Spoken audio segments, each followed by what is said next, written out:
Quels sont les 8 bijoux volés au musée du Louvre? Dérobés dimanche matin, ils sont jugés d'une valeur patrimoniale inestimable par le ministère de la Culture. Il y a d'abord des bijoux qui ont appartenu à l'impératrice Eugénie. Un diadème de perles, mais aussi une broche composée de 2 diamants légués par le cardinal Mazarin à Louis XIV et un grand nœud de corsage composé d'une cascade de diamants brillantés et roses, argent doublé or. L'impératrice Eugénie, c'est la femme de Napoléon III, c'est une jeune femme de la haute noblesse espagnole. Elle va avoir un rôle très important, notamment dans le domaine des arts sous tout le Second Empire. C'est elle qui, d'une certaine façon, favorise l'éclosion de ce style Napoléon III. 2 des plus beaux bijoux qui ont été dérobés, à part la broche reliquaire, ce sont le nœud de corsage de l'orfèvre Cramer et la petite couronne haut de tête de l'orfèvre Lemonnier. Les 2 ont été créés pour l'exposition universelle de 1855. Donc d'abord, ces bijoux ont eu une valeur, j'allais dire, de vitrine pour le Second Empire, pour le régime impérial, puisqu'ils permettait de montrer le savoir-faire exceptionnel des orfèvres français. Et puis l'impératrice a porté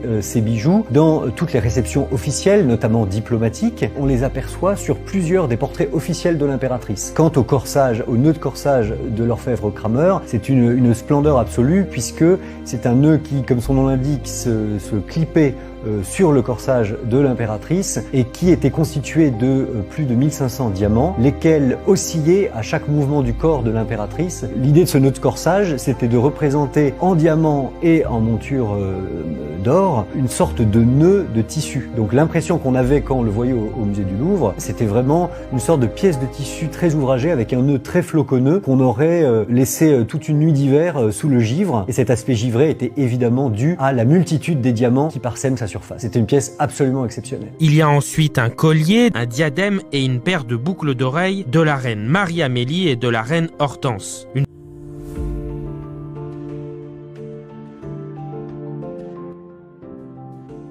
Alors qu'ils pensaient acheter du CBD en magasin, ils se sont retrouvés à faire des bad trips en consommant une molécule, le cannabinoïde. Extraite du cannabis, elle est réputée pour ses vertus relaxantes, mais dangereuse pour la santé. Cet homme vit à La Ciotat et il explique avoir été victime de ce CBD trafiqué. Je me sens décollé d'une manière phénoménale, avec une altération des pensées, une accélération du rythme cardiaque, une oppression au niveau de la cage thoracique. Et je suis clairement défoncé en fait. Défoncé de chez défoncé. Et je me sens vraiment pas bien. Si certains se font droguer à leur insu, il est pourtant assez facile d'en acheter en magasin. Nous sommes allés le constater à Marseille. Bonjour. Vous vendez de la molécule? Ouais, bien sûr. Une molécule de synthèse, ouais, j'en ai.